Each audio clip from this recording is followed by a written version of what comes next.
Naging member ako ng Servants of the Lord since 2004. Okay. Mga brother, ang pakikinig daw ay may apat na bagay. Unang-una, kailangan naririnig. Bro, rinig ba ako dyan, bro? Yes! Ang pangalawa na dapat naiintindihan. Lahat ba tayo mga Pilipino rito? Yes! Parang hindi yata yung isa. At ang pangatlo daw, dapat to believe, dapat pinaniniwalaan. No? At yung panghuli, pangapat, napaka-importante. Dapat daw sinusunod. We have to obey. Kaya yung mga marinig natin, hopefully you will pay your attention and focus dahil hindi na namin ulitin to. Dahil ibang talk na sa susunod eh. Diba? Anyway, yan. Kaya pala ang pamilya ko, meron akong isang message, syempre. Nakakapag na mga anak. Okay. Since ang talk down into is 35 minutes lang, kailangan medyo bilisan. Ano? 1 hour and 35 minutes, bro, no? Ayan, my story. Ano po ba ang story ko? Okay, bro, dumating ako rito noong 2000, pero noong 2004 na-assign ako. Noong 2000 sa offshore ako. Tapos nalipat ako sa Ruwais. Tapos noong 2004, na-invite ako sa Christian Life Program. Una-una, member pala ako ng ABS. Alak, babae, sugal. At nakakaya mga bini, nung college ako, paborito ko ng tambayan yung mga sauna mat eh. At gano'n, dahil taga Laguna, mahilig sa inom. Tapos nung napunta ako sa UAE noong 2004, na-assign ako sa Ruwais sa power plant, kanya-kanya kaming bahay doon. Kanya kaming bahay ng computation. Pero hindi ko dinala yung pamilya ko. And most of mga kasamahan namin sa planta, yung mga binata. Nagkukuha rin binata, sa madalit sa nila. At dahil wala yung mga misis, talagang freedom. Piling binata dahil kahit ano gawin mo, hindi ka naman mahuhuli, di ba? At kaya naging bebes pa lang ng gabi, bebes pa lang ng hapon, namumulik ka na. Parang pampondo dahil yung ang day off kasi dati Friday, di ba? Thursday pa lang ng gabi, inuman na sa kasugali. At available din ang babae ko, pag tinumagan. Pero wise na yun, ha? Pero isa sa iba. Kaya naman, gano'n ang buhay, bro.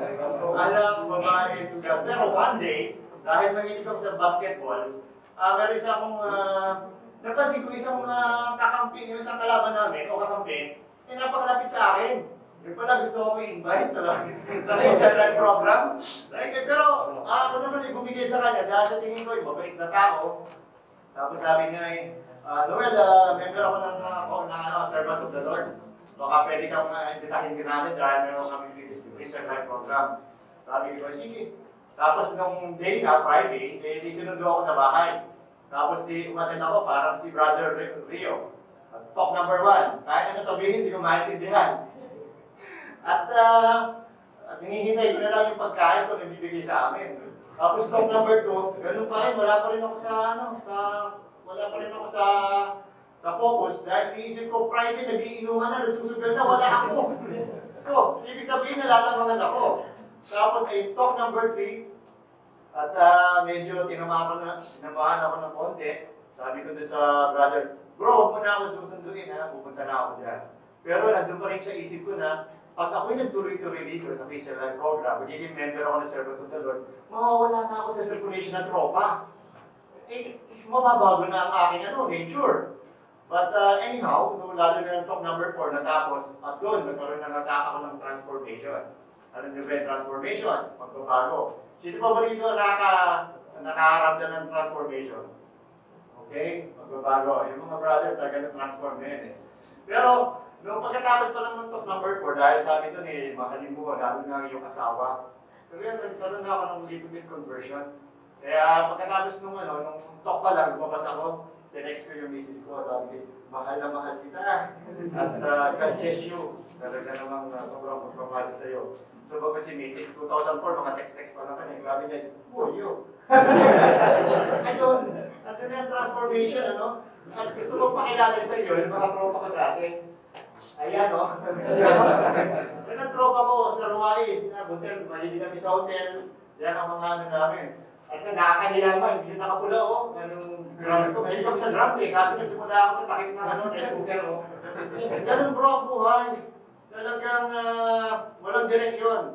Iniisip ko nga, siguro kung nagtuloy-tuloy ako, hindi ako naging member, siguro member na ako ng banda. At yun, noong 2004, katulad ng sinabi ko, nagkaroon na ako ng transformation. Kaya naman, lalo na nung nalipat ako sa Abu Dhabi, naging active ako, panalangin ko Lord, malipat lang sana ako sa Abu Dhabi, talagang mag-serve ako sa iyo double time. At saka yun, awa ng Diyos, dinidig ang panalangin. Yan, si Brother Noel. Yan, naging ano na ako, naging active member na ako. Tapos sa pagiging member, natuto na rin ako mag-talk. Katulad dito. Kita pala doon, ano? Mayroon dito. Ayan, bata pa. Ayan, bata pa yan, mga 2008 na, 11. Ayan, nakita doon tayo mag-talk naman. At kaya, talagang nabago na rin ang environment ko. Nabago na rin ang mga katropa. Dahil hindi na ako sanay na maging katropa yung mga panibulahan, panayabangan, tapos hindi makapag sa pagkwentuhan pag walang bote. Alam niyo ba kung sino yung mga naging katropa ko pagkatapos na naging member ako? Yan o.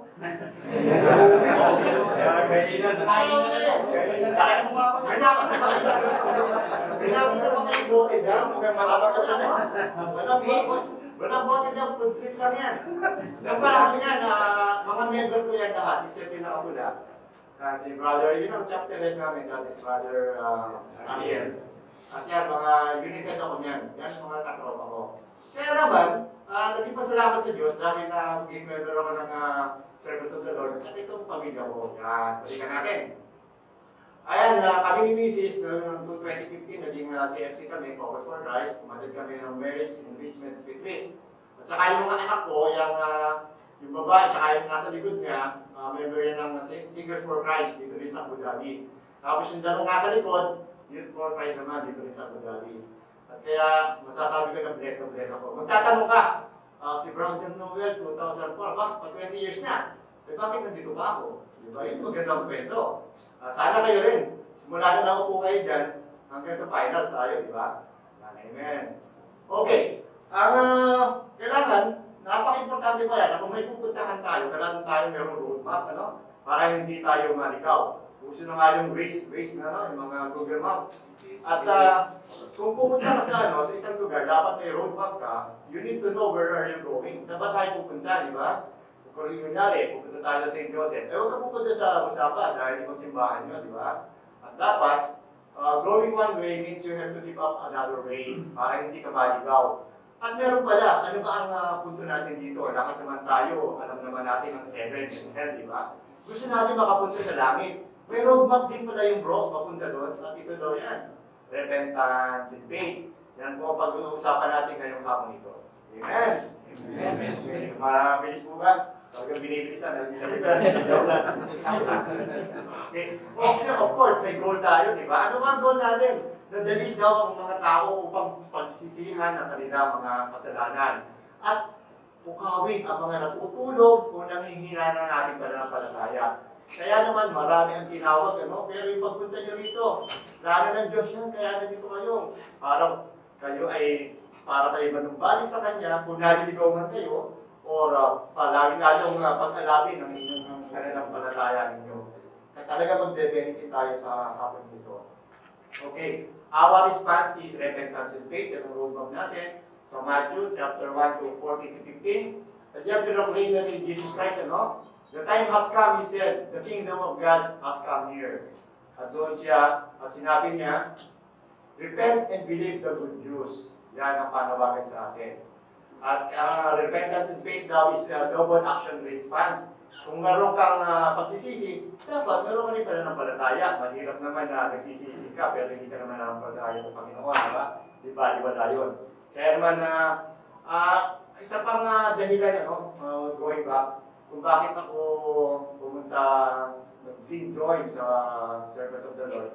Dahil gusto kong si Jesus Christ ang mamuna sa aking buhay. May istorya nga dyan, May isang pamilya, nagka-drive sila, isang nanay, tatay, dalawang anak, at may kasama sila putoy, Doon sa highway, masyado mabilis. At na-aksidente sila dahil mabilis ang pagpapatakbo. Eh ngayon, nung alis lahat ng pasero patay, yung survivor lang yung unggoy.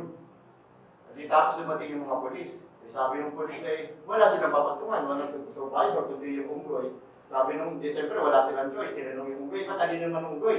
Sabi nung polis, unggoy, anong ginagawa ng dalawang bata sa likod? Sabi eh, ganun daw. Nagsusuntukan daw. Anong ginagawa ng tatay? Sabi nung inom ni Ryan, nagiinom daw, nagiinom.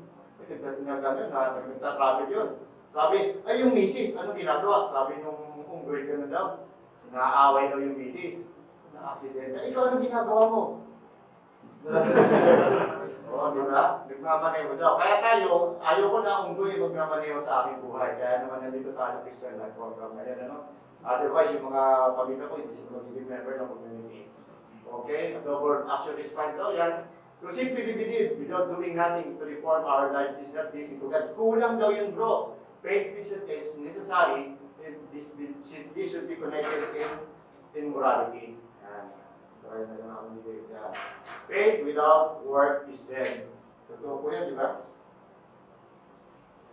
Yung ating mga pananampalataya, hindi naman natin isasagawa. Eh, walang mangyayari.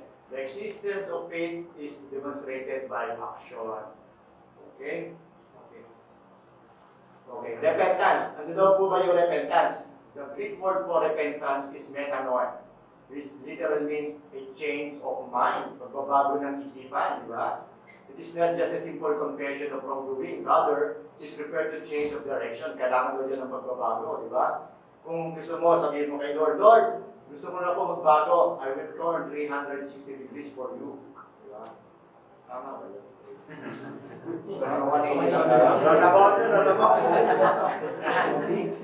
Dapat pala 180 degrees ang pagbabago. Kaya ka U-turn yan, bro. Kaya kung ayaw mo nang bumalik sa dati mong gawin, ayan, yan ang U-turn, available naman yan, di ba? Okay. Kaya naman kinakailangan yan, repentance is U-turning from sinful way to God's way. Diba? Sinful way to God's way. At napakaganda nga, yung mga nakaupo pa kayo dyan, ano? Yung kinanta kanina, refiner's fire, no? Refiner's fire na talagang hugugin tayo para tayong bakal na gagawin tayo ni tax. Kung hindi tayo bibigay, kung kasi dadaan sa pagsubok, hindi tayo mag-grow. At yan po, nakita niyan. Oops. Ron, wala. Okay. Kaya kailangan natin ang pagbabago sa ating buhay, napaka-importante yan. May technical bits lang po nangyari. Tutuloy pa ba natin, bro? Gaming.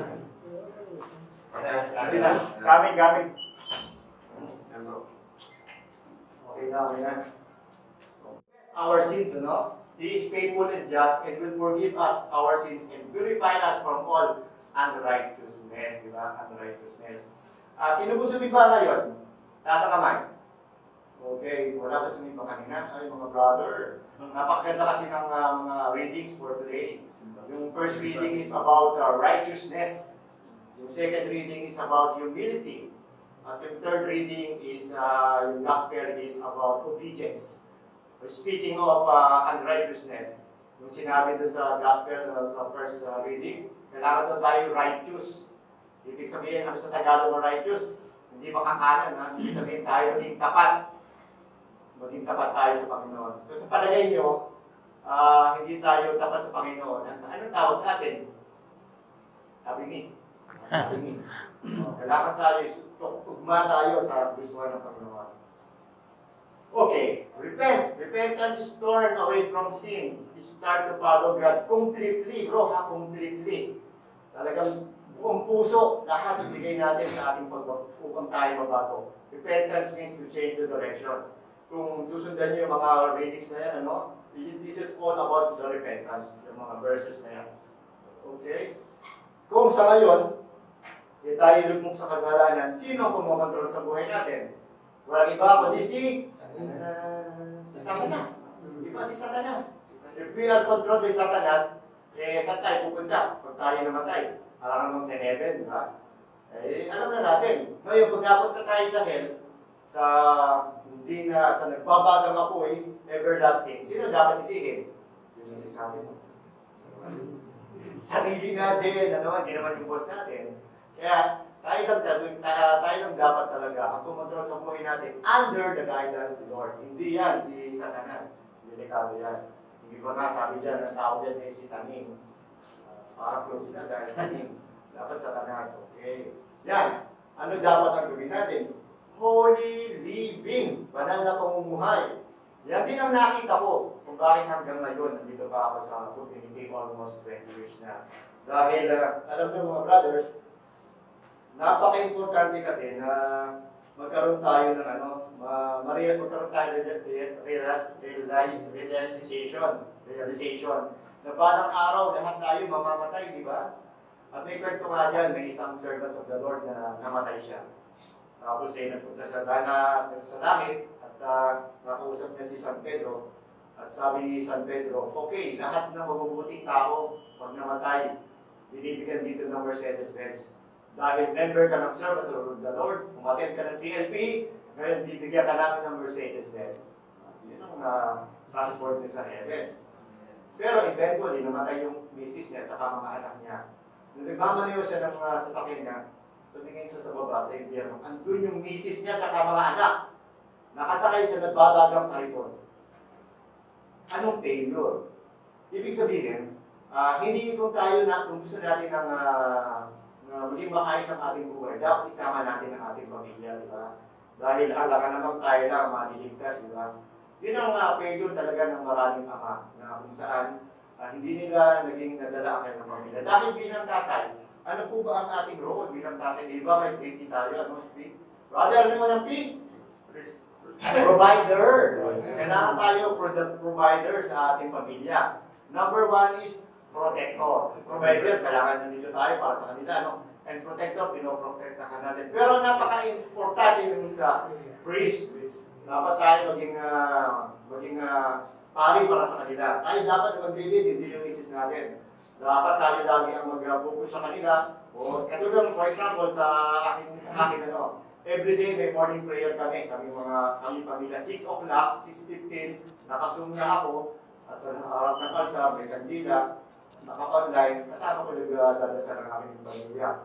At hindi kompleto ang araw namin kung wala kami morning prayer.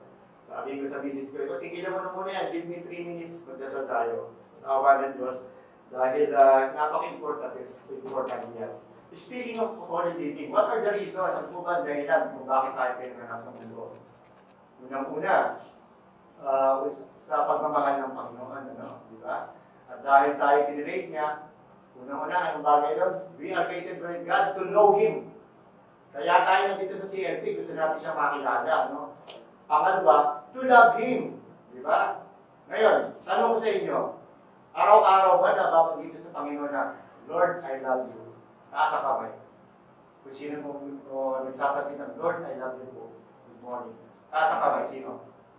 Napaka-important yun. Express natin, even in our words, na mahal natin ang Panginoon. To love Him. At yung pangatlo, to serve Him. To serve Him. Not directly to God, but to our neighbor. Ano? Kaya kasama sa dasal ko natin, Lord, grant me the grace to know you more, and to serve other people. Kaya to know Him, to love Him, and to serve Him. Ano yung pang-apat, bro? Why we are created? To be with Him after our life of earth. Pero hindi gano'n, di ba? To be with Him. Huwag muna ngayon, kasi tayo. Kasi hindi ba? Kaya napaka-importante. Alam niyo na, by the reasons why we are created by God. Okay, ayan. Makikita nyo sa picture na yan. Medyo madilim dito sa kaliwa, no? Dahil sin, Satan, and death tayo. Pero pag lumipat ka dito sa maliwanag, salvation, God, and life. Tandaan natin ha, dapat tayo sa maliwanag na lugar. O dun sa madilim na may ilaw na gagamitan tayo. Okay, what repentance is not? Ano daw po yung what repentance is not? No? Okay, repentance is not just a feeling. Hindi daw po yun basta pakiramdam natin. But this is an objective decision. Dapat we have to decide talaga na gusto natin magbago, gusto natin humingi ng kapatawaran sa ating mga kasalanan. It's not being sorry because we are afraid of consequences. Ano ba sinasabi consequences? Ayaw mo magkasala dahil natatakot ka sa karma. Yung ba? Dahil pag gumawa ka ng masama, karma. Masama, karma. Kaya ka natatakot. Nung wala pa ako sa community, alam niyo mga brother, ang dasal ko, Lord, lumaki nga po ang mga anak ko na may takot sa iyo. Pero nung naging member na ako ng service of the Lord, ang dasal ko, Lord, lumaki nga po ang mga anak ko na may pagmamahal sa iyo.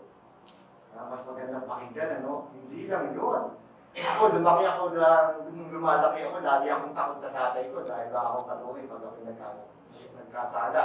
Baka ako paluin. Pero yung mga anak ko, sumusunod sa akin dahil takot o mahal nila ako. Dahil mahal nila ako. Pinakita ko sa kanilang pagmamahal, kaya naman pag tinutusan ko sila, dahil mahal nila ako, kaya sila sumusunod sa akin. Di po ba? At alam niyo mga brother, kung mahal natin ng Panginoon, hindi dapat tayo nagkakasala. Alam niyo ba na tuwing tayo nagkakasala, isipin natin, dapat hindi ako magkasala. Dahil nasasaktan ko ang kalooban ng Panginoon. Every time we sin, siya'y umiiyak, brother. Umiiyak siya. Hindi natin alam yun. But you should have a good feeling na hindi lang kapwa ang sinasaktan mo, pero lalo na yung nag-create sa iyo, ang Panginoon. Amen po ba? Amen. Amen. Tinatamaan yata ako. What must we do to repent? Ano po ba dapat natin gawin upang magsisi tayo sa ating mga kasalanan? What must we do to repent? Okay, number 1, be honest. Maging tayo, admit to God, into ourselves, that we are sinful, bro. That we are sinful. Makasalanan tayo, admit natin na tayo makasalanan. Honesty buong puso. May kwento nga dyan, may isang kwento ka. May isang sa Germany, may isang matanda. Nagpumunta sa pare at kinag-usap niya.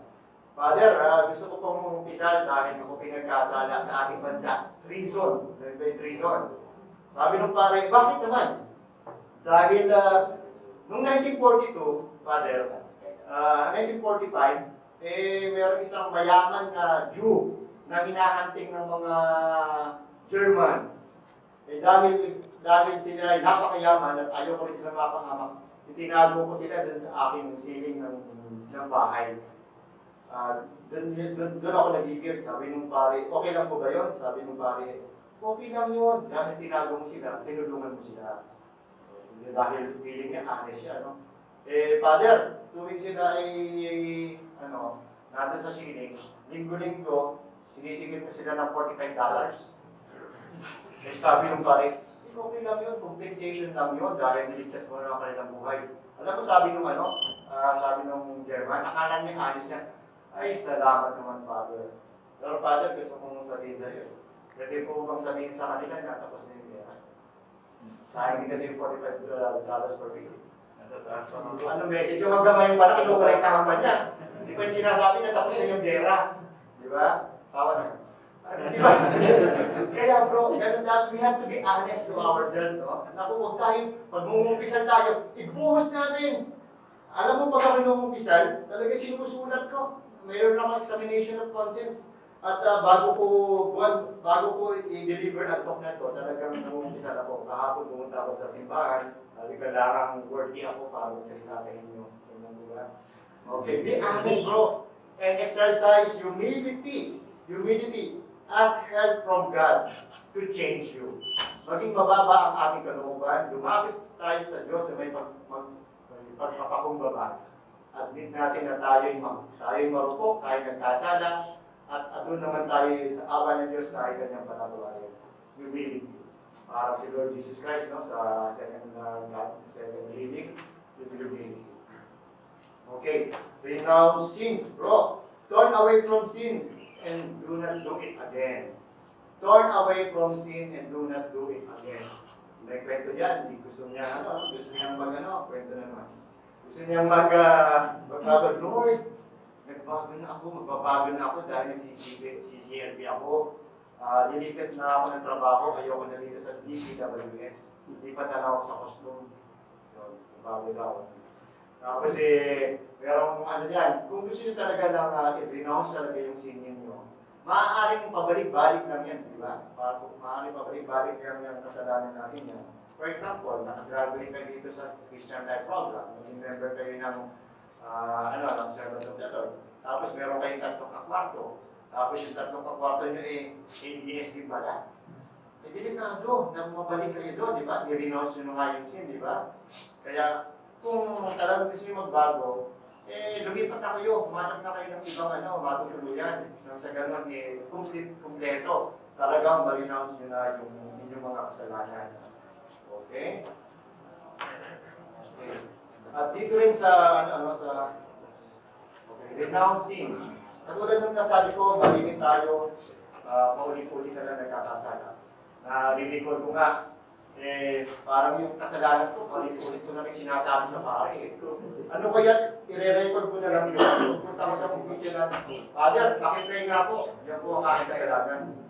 Paulit-ulit kasi.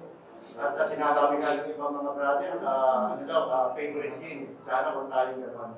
At alam mo ba, bakit tayo lagi nagkakasala? Ano yung mga bata? Nung maliliit pa sila, pinapagamit sa kanila lapis. Dahil sila ay hindi pa stable ng pag-iisip, kaya lapis, pwede pang maguhin. Ay yung mga adult daw, ballpen na. Mga adult ballpen na dahil alam na natin ang mga mali, alam na natin mga tama. Pero sinasabi ko, promise, no faith. Okay. Ask God for forgiveness. Okay. Talaga napaka-importante yan na humingi tayo ng kapatawaran sa ating mga kasalanan. Pero nga, Lord, napatawarin po niyo ako dahil nagkakasala po ako sa pare na kausap. At sabi ng pare, ano mga kasalanan mo? Father, yung normal sin lang. Yung normal lang, Father, maliit lang. Ba, meron pa lang normal sin, anong ginawa mo? Pag tulog po yung aking mister, kinukupitan ko po siya ng 100 sa wallet. Father, 100 lang po Sabi ng pare, alam ba yung magkukupit? Nakababahan ng kapatid nila magnanakaw. Kaya parehas din, bro. Kaya hanggang maaari, tingnan natin, let us examine ourselves, bago tayo gumawa ng mga bagay. Sacrament of Reconciliation. We are blessed dahil tayo Catholic. Andiyan yung Sacrament of Reconciliation. Basahin mo natin ito sa chapter 1:19. Pakibasa mga brother. If we confess our sins, He is faithful and just to forgive our sins. Amen. Yan ang blessing sa atin mga Catholic. Meron tayong pamumpisal. Yan. May sinasabi sila. Bakit ba kailangan ba natin mamumpisal sa pare? Diba? Bakit nga ba? Pero araw naman binabagin ko naman ito sa prayer ko na Lord, forgive me po sa aking mga kasalanan. Alam mo, didesign niya ni Lord. Dahil si Jesus Christ is tao rin. Alam niya ang damdamin bilang isang tao. Ang gusto ng tao may personal relationship, may personal meeting. Ibig sabihin talagang hindi yung kasalanan, hindi mo binubulong sa langit, kundi sa pare na nagre-represent na si Jesus Christ. May isipin natin hindi na muna ako mamumpisal dahil palagi ko wala naman akong kasalanan Pwede ba yun? Yung isang araw, nakita ko nga sa Facebook, si Pope Francis na mamumpisal. Siya Pope, may kasalanan. Ako pa kaya, hindi naman ako Pope. Kaya kung meron tayong chance na mamumpisal, gawin natin mga brother, kasi ay ating gift ng Panginoon yan para instrument ng manubali sa Kanya. Story of the Prodigal Son. Alam na naman yung story niya, Yung story niya na yung bunsong anak, na hiningi na yung mami niya sa kanyang tatay, na sa tradisyon nila, hanggat buhay magulang, dapat hindi pa binibigay yung mana. Pero dahil sa pagmamahal ng tatay, binigay na yung mana. At ganoon nga, nagkaloko-loko si Pogi, at na-realize na kailangan niya bumalik sa tatay, di ba? At diyan makikita natin ang pagmamahal talaga ng Panginoon. Yan yung representation niya rin sa tatay, na habang wala pala yung anak, tuwing araw-araw na lang na tumitingin sa malayo yung tatay at hinihintay ang pagbabalik ng kanyang anak. Ng kanyang anak na pasaway, tinitingnan niya. Pero ganun din pala si Jesus Christ. Araw-araw, hinihintay tayo sa Sacrament of Reconciliation. Andun pala lagi sa kumpisalan. Hinihintay niya na, kaya pupunta si Rendel. Kaya pupunta si Rendel. Ganun bro. Hinihintay tayo ng Panginoon para sa yung sa kalibugdaman na hindi siya titigil.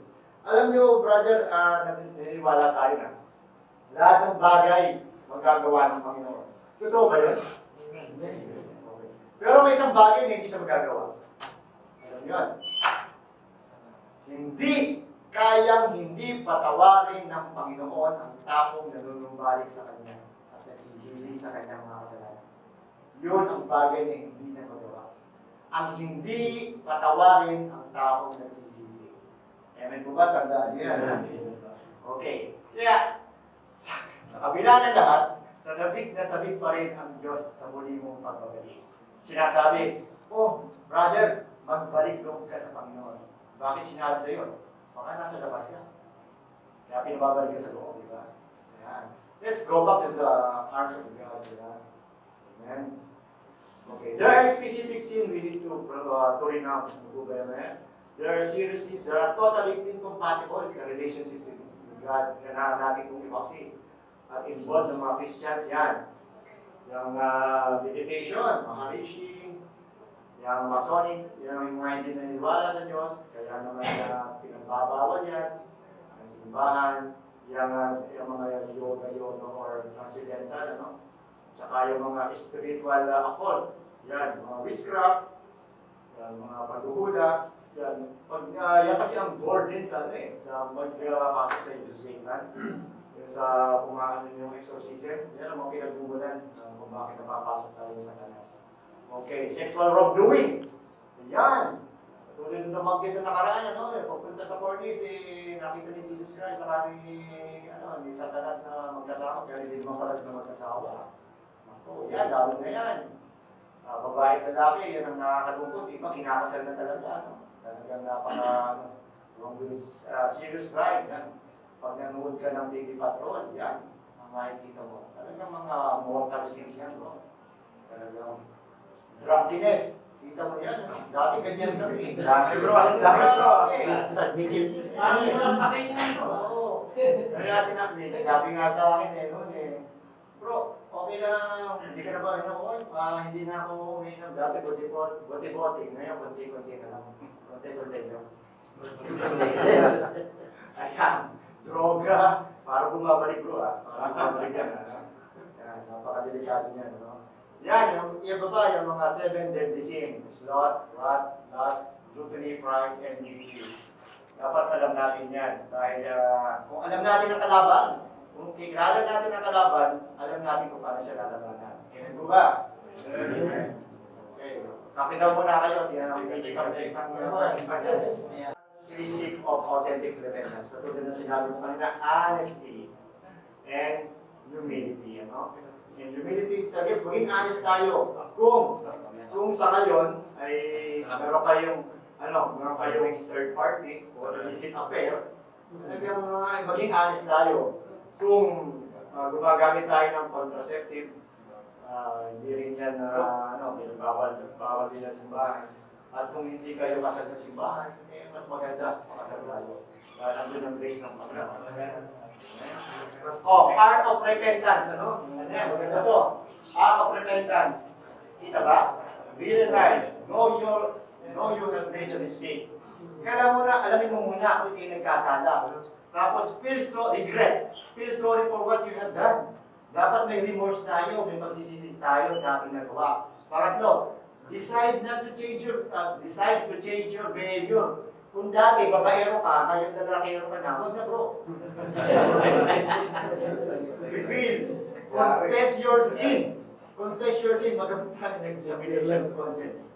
Restitution. Restore what was lost if possible. Release. Forgive others and yourself. Katulad na bakit ko kanina. And the last, receive. Give of forgiveness and peace. Wow. Every time na ako lumalabas ng confessional room, I feel really. One time nga, talagang hype na hype siguro ako. Sabi ko, pagkalabas ko nung pagkaya sa'yo, Lord, pwede na. Naisip ko pamilya ko. Ganun talaga ang mapipil mo. Talaga. Okay. Alam mo, brother, ang sin talaga ay imposibleng mapatawad kung hindi ka lalapit sa Diyos o hindi niya nakapatawaran. Ang mercy ng Diyos ay limitless. Walang bound. Walang hanggan ang awa ng Diyos sa atin. And ang Panginoon ay will give grace to help us and just maging humble lang tayo at lumapit tayo sa Kanya. Okay, dito na tayo sa faith, diba? Repentance and faith, sa faith na tayo, okay? Okay. First, faith is belief in the gospel, which is the good news of salvation in Jesus Christ. Dapat maniwala tayo. Faith is both belief in the messenger, Jesus, in the message of that we think. Di ba? Talk number 1. Talk number 2, katulad na yung nabanggit ko. Anong natutunan natin doon? Regarding Jesus Christ. Jesus is the only the perfect morality in all. Hindi siya nagkasala. Biro mo sa 3 years lang na evangelization niya, ang dami niyang na-evangelize. Hanggang ngayon tayo, tuloy pa rin ang na-evangelize ng Lord. At si Jesus Christ, sa ating pananampalataya, hinati niya ang mundo, di ba? BC, before Christ, and AD. Domino, in the year of our Lord. Kaya naman, narinig na natin yung talk number 2, huwag na tayo magkaroon ng doubt, let us believe in Him. Lalo na doon sa mga mensahe niya. Faith means that believing without the mind. Kailangan daw, bro, Jesus is believing only in our heart. Magsimula, mas powerful ang puso kaysa sa isip. Kaya maniwala tayo na nanggagaling sa ating puso. Amen. What is faith? Katulad ng sinabi ko kanina, to hear, to believe, and to obey the word of God. Napaka-importante. Okay. Faith is like a wind. You cannot see it, but you know it's there. Kaya palakasin natin sa buhay. It is impossible to place your faith in Jesus Christ as the Savior without first changing your mind about Him and what has He done to you. Ano bang ginawa ng Panginoon sa iyo? Bro, araw-araw ginigising na niya. Ay kaninang umaga, dami nang hindi nagising.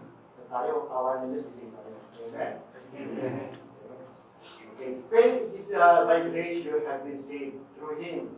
And this is from yourself. It is the gift of God. Alalahanin natin, bro, kung ganang sa sarili lang natin, hindi natin kakayanin. Let us God help para tayo ay talagang manampalataya sa Kanya. Yung pagtutuko nung ito, kung hindi ako na-pray over, kung hindi ako guided with the Holy Spirit, siguro hindi ko may dito rito. At salamat na lang at humingi namin tayo ng panalangin. Pray over tayo ng mga brother kung tayo ng mga activities. Okay. Faith is a personal act and decision. Okay? So, pakibasa, bro.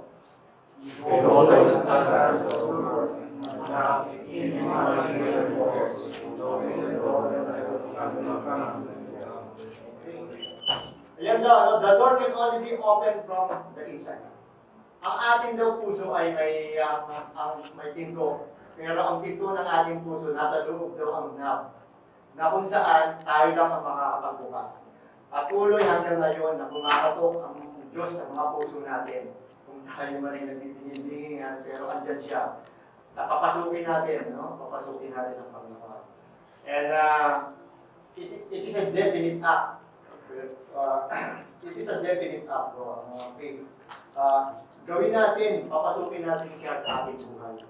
Okay? It's individual act. Tayo lang ang makakapagpasya kung siya ay ating papapasukin. Hindi yung misis natin, hindi yung boss natin sa trabaho. Tayo lang mismo ang gagawa niya. It's a deliberate act. Kailangan gawin na natin because He is waiting. Huwag na tayong gumaya kay St. Paul, di ba? Na nabulag pa siya. Di ba? Nabulag pa siya, tsaka siya napagaling sa kalam siya. Naniwala. Sana huwag tayong dumating sa gano'n na magkaroon tayo ng malaking problema at kung nakaligtas tayo, tumawag sa kanya, sa kalam tayo naniniwala. Okay? It is indispensable act. Ang pagkatok ng Panginoon ay paghabang panahon yan, laging nandiyan yan, available lagi. All we have to do is to open our heart. Let God enter in our heart, in our life. It is urgent act. Sinasabi, future is uncertain. Time is passing away. Sasabihin mo, saka na lang ako magbabago. Saka na lang ako umpisa sa Panginoon. Huwag naman magyari. Magbababa dyan mamaya, masagasaan ka ng malaking truck, di ba? Hindi natin alam. At kaya naman kailangan natin, you always have to prepare. Diba? Ay, yung mga iba nga, sa Pilipinas, marami daw investment. Yung iba, nag-i-invest, mayroon pang educational plan. Di ba? Retirement plan. Mayroon pa lang, memorial plan, di ba? Yung pa lang yun, yung mga plan na yun, sa Pilipinas na habang buhay lang pala natin yun, mapapakinabangan. Pero pag patay na tayo, wala na. Pero, meron pa tayo isang plan na hindi natin pinapansin. Yun yung eternal lifetime. Kaya kayo nandito, nag-invest na kayo, di ba? Gusto nyo mag-invest for your eternal lifetime. Amen po ba? Amen. Amen. Kaya mga brother yan, malaki ng naingkong naman yan. It's an urgent account natin. I repeat, urgent to bro, urgent. Hopefully, sa darating na linggo, bago kayo umattend ng talk number 4, pumunta tayo sa kumpisalan. Katulad ng sinabi ko naghihintay ang Panginoon doon. Hinihintay kayo na pumasok. Tayo lahat pala. Faith is, what faith is just not a feeling. Rather, accept God's word as truth, no matter what we feel. Dahil yun po ang totoo. Ayaw mo man o hindi, yan ang totoo.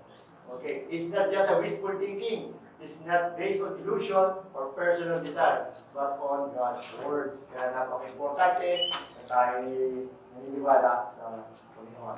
Dahil God planted a seed of faith in our heart. So all we have to do is to water it. Paano natin mawawater it? By the word of God. Kung tayo ay nagbabasa ng Biblia, doon natin matututunan kung ano ba ang mensahe ng Panginoon. God's words, living and active. Okay. Alam niyo ba bro, ito lagi ko dala-dala to.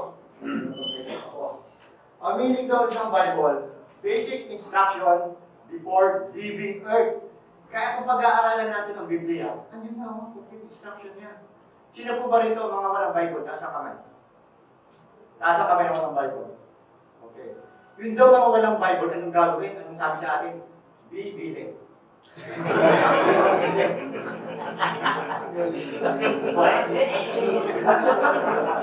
Walang Bible. Bibili.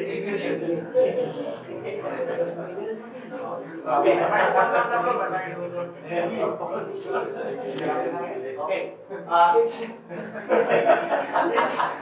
It's a blind leap of faith. Hindi katulad dyan, hindi yan katulad yung kay San Pedro, St. Peter, Di ba, nakasakay sila sa bangka. Sabi ni Jesus Christ, okay, hindi ka. Sabi ni Peter, pwede po pumunta dyan. Sige, hindi ka. Pumakba ka.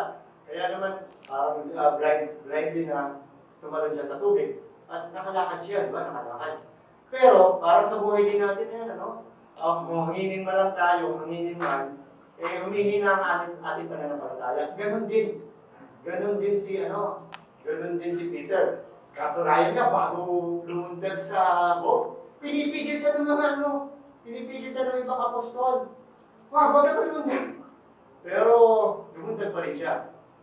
Parang kayo, alamang next week, pagbalik niyo sa inyong kakwarto, sasabihin ng mga kwarto, pipigilan din kayo. Alamang, sabihin niya, saan ka pupunta?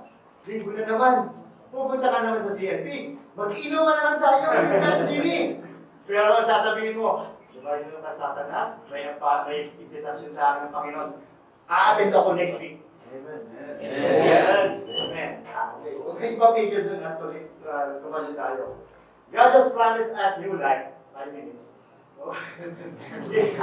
Faith is accepting the life and letting God show us how to live it. We must be willing to do whatever God wants. Bro, ano pa kita susunod? We must be willing to do whatever God wants us to do. God created us, Paano gusto niya? Sumunod lang tayo, hindi tayo mapakapahamak. Amen? Kaya, ano sabi niya? Let go and let God. Basta itong decision ko, tatapusin ko ang Christian Life Program. Whatever happen, tatapusin ko. Dahil ang magbe-benefit dito, hindi lang ako, kundi buong pamilya ko. Amen? Consequences of repentance and faith. Ano na po ba ang matatamo natin dyan? Una-una, promise of salvation from sin, Satan, and death. Amen? A promise of forgiveness of eternal life with God. Yan naman ang common denominator natin, di ba? Lahat tayo mamamatay. Siguraduhin na natin na hindi tayo sa smoking area pumunta. Okay? And believe in the Lord Jesus Christ, and you shall be saved. Okay? Luke, promise new life in the Spirit. Yan. Kakaroon tayo ng makikilala natin ng Holy Spirit na siyang gagawin sa atin. We can pray for a greater release of the power of the Holy Spirit in our lives. May talk tayo tungkol sa Holy Spirit. Okay? Kaya sinasabi dyan, ano? Yung mga santo, mga nangamatay, dahil puno sila ay repentant at talagang matatag ang kanilang pananampalataya, hindi sila takot mamatay. Yan, no? Freedom from fear of death. Ano? Because eternal happiness is in heaven. 7 years ago, may naging participants kami, ano? Sabi ko sa kanila, sino ba dito ang gusto nang mamatay? Tapos ako, pwede tumakas, bro. Tapos kinalibutan ako. Tapos matapos nito, dinala ko sa corner. Bakit gusto mo nang mamatay? Sabi niya, ready na daw siya. Yung pala, ano siya, Catholic faith, defender, Bisaya, bro. Sabi niya, bro, ready na ako. I know that I will go to heaven. And may family, hindi siya pabatayan ng mga. Kaya yun din ang naging prinsipyo ng mga saints. No? Gusto nga ng mga saints, mamatay na sila. Yan sa Saint Augustine, ano? Sabi niya, you have made us for yourself, O Lord, and our hearts are restless and they will rest in you. Ano yung purpose natin? Bakit tayo kinrated God? To be with Him. Isa yung pangunan, to be with Him. To know Him, to love Him, to serve Him, to be with Him. Yan ang nasa isip ng mga apostol. Conclusion, kanina pa ako salitang-salita dahil 2,000 years ago, si Jesus Christ salitang-salita na rin. Yan din ang kanyang panawagan. Let us repent and believe and have faith in me. Okay. As we respond positively to the promise as salvation from sin, forgiveness, and reconciliation, eternal life and the power of the Holy Spirit ay darating sa ating buhay. Let's wait for that. Okay. Accept the challenge to repent and believe in Jesus. And like the Blessed Virgin Mary, let us have complete faith in God as say, let it be done according to me as your word. Si Mama Mary siya talagang ideal. Ang idol ko talaga, si lahat ng mga idol. You know, from womb to tomb. From womb, nasa sa pupo na si Jesus Christ, hanggang siya ilibing until si Mama Mary, hindi siya iniwanan siya. Ganun na lang ang mga mahal na Birheng Maria sa ating Panginoong Jesus. Kaya, alam na natin ang roadmap natin. Ano ang ating roadmap to go to heaven? Pakibasa? Faith. May sumagot. Gusto ko dati. Bible. Oo, kasama yun. Pero yung wala, bibili. Okay. And kaya naman, repentance, faith, from sin, doon na tayo sa kanan sa God, di ba? At pakipray na lang, bro. Ito yung po yung summary ng talk natin. Bro, pakipray na yung